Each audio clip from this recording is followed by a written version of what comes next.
In Russia, gas stations have stopped selling gasoline, and Ukraine is negotiating with the US about weapons worth $90 billion.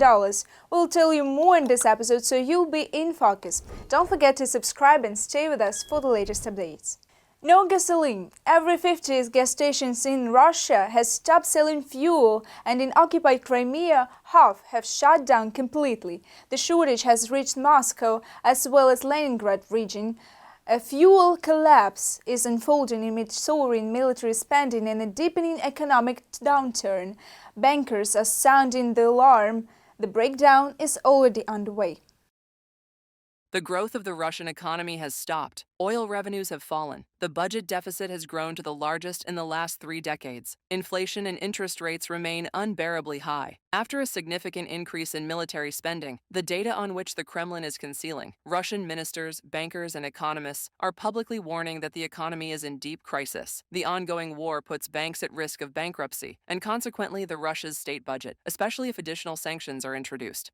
Economic production has been declining for 2 consecutive quarters, which technically can be considered a recession. Virtually all sectors are in the red. Companies related to the defense industry face the least problems. Nevertheless, the updated forecast predicts 1% growth against 2.5% previously, according to the Ministry of Economic Development's forecasts from a publication by Neue Zürcher Zeitung. The import of many goods and parts has essentially been closed off, and international companies are exiting the aggressor country's market. According to data from the Russian Ministry of Finance, no applications from foreign companies have been received to resume operations in Russia. Analysts are confident that thanks to international sanctions, the Russian Federation's economy will not be able to recover its positions lost due to the war for the next 8 years. To support high defense spending and finance the war in Ukraine, Russian authorities are preparing to raise taxes and cut expenses. The budget for 2026, which will be submitted to the State Duma by the end of the month, reflects harsh conditions. To compensate for falling revenues and cover growing high expenses, Prime Minister Mikhail Mishustin announced an increase in the value-added tax, VAT,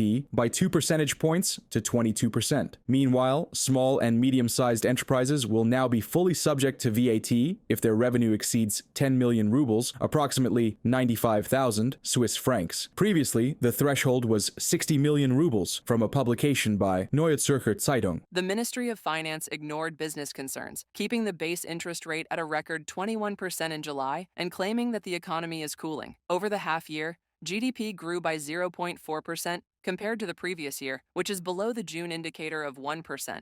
Industrial production growth also slowed from 1.9 to 0.7%, and this is a direct path to poverty for the Russian population and impoverishment of federal budgets. The negligence of Russia's authorities may cause the death of students right during classes. 510 schools in Russia are deemed emergency. Nearly every 4th Russian school needs major repairs. The most are in Murmansk, 77%, and Kirov, 69% regions. In 2024 to 2025, walls, ceilings, or roofs collapsed in 31 Russian educational institutions, from a message by the Foreign Intelligence Service of Ukraine. After Ukrainian drone attacks on Russian oil refineries, gas stations in Russia are closing en masse. Their number decreased by 2.6% over 2 months, according to the Ukrainian Foreign Intelligence Service. Every 50th gas station in the Russian Federation has stopped selling gasoline. The most difficulties are recorded in the Southern Federal District, Rostov region, Mari El, and the Jewish Autonomous Region. The fuel crisis has reached Moscow, as well as Moscow and Leningrad regions. In the capital,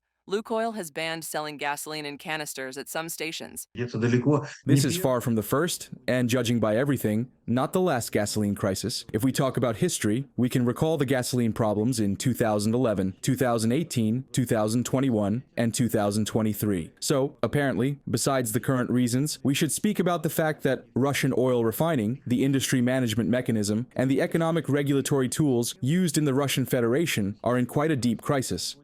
Prices for some basic products and services in Russia have doubled, which the poorest segments of the population feel most acutely. This is a direct consequence of the war that has driven civilian sectors into recession, analysts say, and poverty, according to their forecasts, will continue to grow if the war does not end and sanctions are not lifted. Reported by Victoria Chistyukina, UATV News.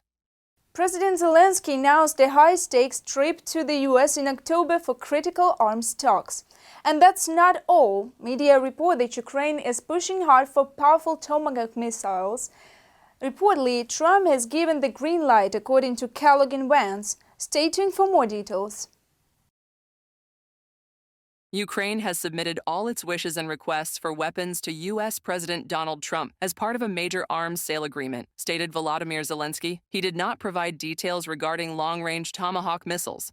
Ukraine would use different weapons if it had them, specifically not strikes but responses. As for what Ukraine wants from the United States, it's all there. We provided the U.S. president with details and illustrations of what Ukraine wants. And all of this, in principle, is covered in our major $90 billion agreement. But we are ready for a separate type of weapon, including long range. I can't say more details. It's a very sensitive issue. According to the British newspaper The Telegraph, during a meeting with Donald Trump at the UN General Assembly in New York, Volodymyr Zelenskyy reportedly requested Tomahawk missiles. Later, in an interview with Axios, the Ukrainian head of state said he asked the U.S. president for a new weapons system that would force Putin to start negotiations, but did not specify which one. According to Zelenskyy, Donald Trump responded, "We will work on it." On September 27th, the Ukrainian president announced a visit to the United States in October by a Ukrainian delegation led by Prime Minister Yulia Sviridenko to hold technical meetings on weapons procurement.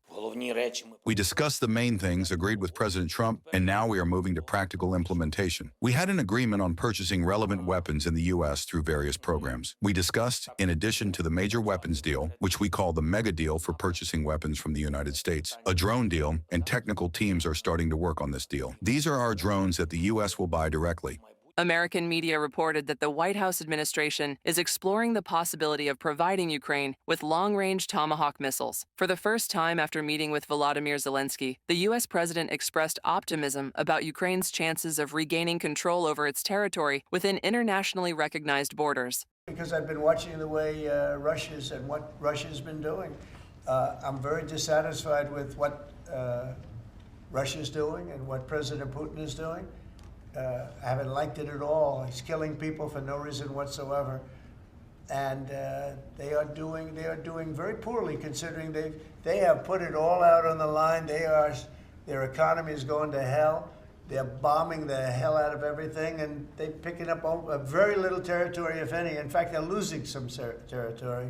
According to Reuters, in September, the United States resumed weapons deliveries from its arsenals to Ukraine under a new financial agreement with NATO countries. Two $500 million packages have already been approved. In July, the Washington Post reported that the White House chief was considering transferring Tomahawk missiles to Kyiv, but they were not included in the final weapons list for Ukraine. However, the American newspaper did not rule out that the U.S. might provide long-range weapons later if Donald Trump decides to increase pressure on Russia. Reported by Kristina Dombrovska, UATV News. What's your take on all this? Share your thoughts below. This is UATV. Stay sharp, in focus, and stay safe.